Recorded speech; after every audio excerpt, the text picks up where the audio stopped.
Hey everybody, it's Anna. Welcome back to my booktube channel. This is going to be my month of May reading wrap up. It's technically still May while I'm filming this, but it's the 30th and I'm really unlikely to finish any of the books that I'm currently reading. So I finished reading 6 books this month. I will start with the one that I finished the earliest in the month, and then we'll just go up to the next one. And that is Pearl by Sean Hughes. Oops, if you can actually see it in the frame. There we go.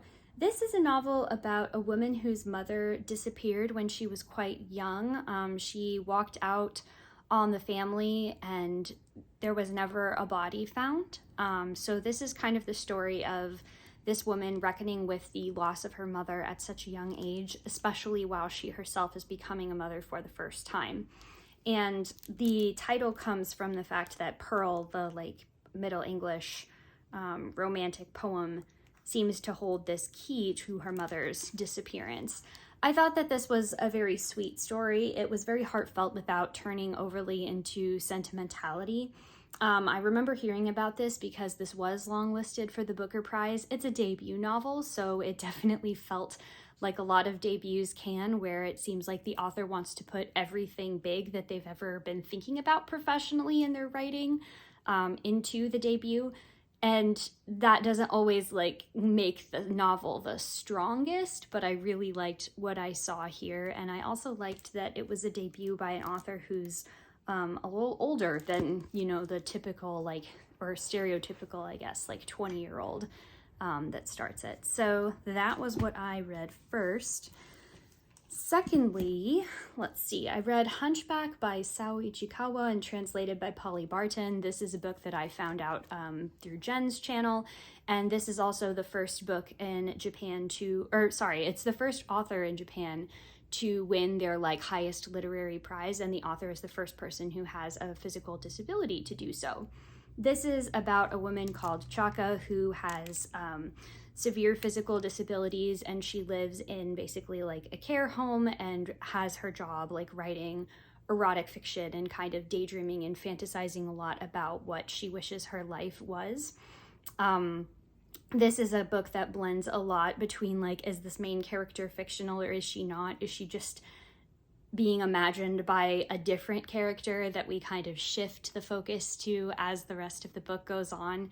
This is one of those books where the main character is kind of gross in a provocative sort of way, where it's she says things kind of out of curiosity, but I think in equal parts just to be shocking as well. She says she fantasizes about getting pregnant one day just so she could have an abortion to see what that's like. And I think especially because in our society, and I think even more so in Japanese society, we're not used to thinking of disabled people or visibly disabled people as being sexual beings or making these types of decisions, reproductive decisions, like anyone else. That is definitely a provocative statement by this character. I liked this book. It was quite short. I was honestly anticipating it was going to be a bit longer when I first read the premise of it, but I liked it. I would like to read something else that this author has written if it gets translated into English. Okay, and then we have the last new to me novel. It's another debut, Fundamentally by Nusaiba Yunus. This is another book I learned about because of Jen's channel, and I think it was because this was nominated or longlisted for the Women's Prize this year. And this is a book about a woman called, I believe her name's Nadia. Yes. She's a PhD student that gets this, a PhD that gets this fellowship sponsored by the United Nations to go to Iraq to de-radicalize women who were taken as ISIS brides. And this is definitely another one of those debut novels where it seems like the author tried to put a lot of her ideas and the things that she was thinking about into the book.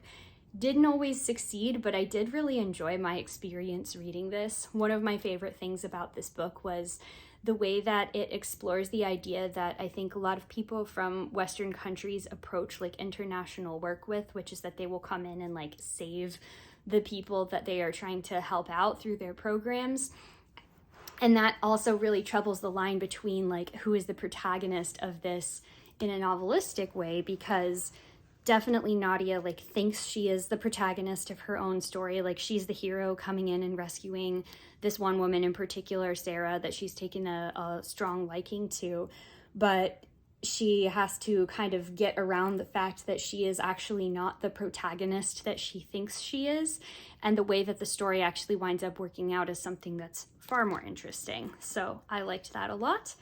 And then I reread a book, but this copy of it was new to me. I reread The Secret Garden by Frances Hodgson Burnett, one of my childhood favorites, albeit a problematic fave, as you probably know if you're familiar with the book at all. But this is a nice edition of it that Sean had gifted me as a Christmas gift this year. It's got lots of really cool illustrations, and it's also sort of a pop-out / interactive book. So there's lots of like lift the flap type things you can do, like pulling aside the ivy to find the door that leads to the secret garden.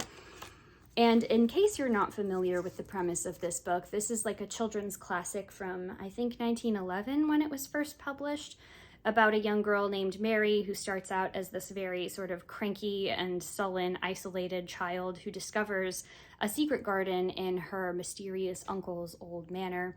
And it's kind of about her coming to love the world around her and become like more engaged with it through her interaction with nature. And I always used to fantasize when I was little that wherever I was playing was like my little secret garden like it was in the book.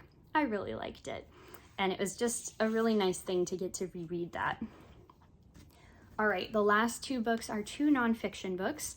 The first one was in my, actually both of these were in my I want to read this next section of the last video, which is Owning It, Our Disabled Childhoods in Our Own Words, which is edited by Jen Campbell, James and Lucy Catchpole, and illustrated by Sophie Camlish.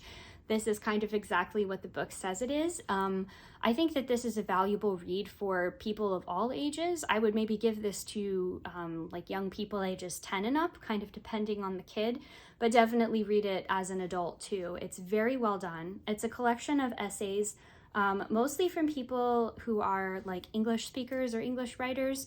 They actually talk about, you know, what they were able to do in terms of trying to capture a diversity of experiences while acknowledging the limitations of being three people who are editors in the publishing business, who also only like speak and work in English. But it was a really, really good read.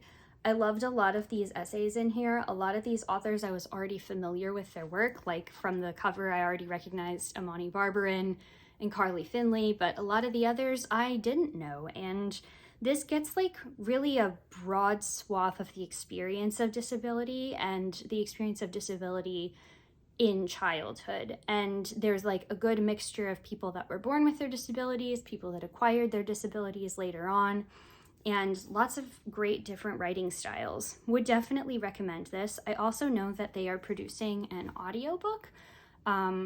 I don't know whether that's come out yet, and I know that this book has not been released yet in the US, but it's coming out later this year. This was the UK version that Faber sent me. They reached out to me and asked if they could send me a promotional copy. So full disclosure, this was a free copy that I got from the publisher, but this is my honest review of the book. I loved it. I thought it was great. We definitely need more reads that are like this. And then, last but not least, we have Who is Government? The Untold Story of Public Service, which is like partially written and edited by Michael Lewis, but with essays from a bunch of other different American writers. This started out as a Washington Post series of long-form journalism opinion pieces about the importance of the non-elected government officials in the United States and how the vital work that they do sustains our day-to-day functioning as a society and as a country in ways that we may not notice. So this is kind of telling some of the stories of the unsung work that flies under the radar a lot of times within the US government.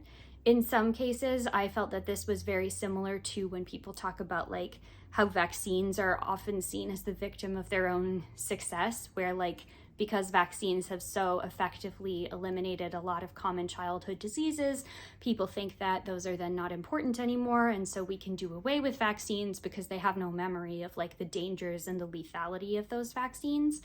And I think that particularly among conservative, cost-cutting, folks in our government right now, that is the way that they really think about these jobs, of a lot of people that do kind of like thankless, unrecognized work for pretty low pay. So this was interesting because I read a lot about different parts of like government agencies, some of which I knew existed, but I also didn't know like all of the details of the jobs that they all have. So this was interesting. It also definitely made me want to fight and get on the phone with some people who are currently in government and tell them exactly what I think about these mass layoffs and all of the other negative things that are destroying our public institutions. So those are all of the books that I read for the month of May. I will tell you right now, probably at the beginning of June, I'll be finishing up some of my current reads, and I will also be doing the Queer Lit Readathon. Unfortunately, I didn't have time to film a TBR for that readathon, but I'm just gonna wrap them up as I go. Maybe probably a mid-month wrap up and then one again at the very end. Thank you all so much for watching. I'll see you in the next one. Bye.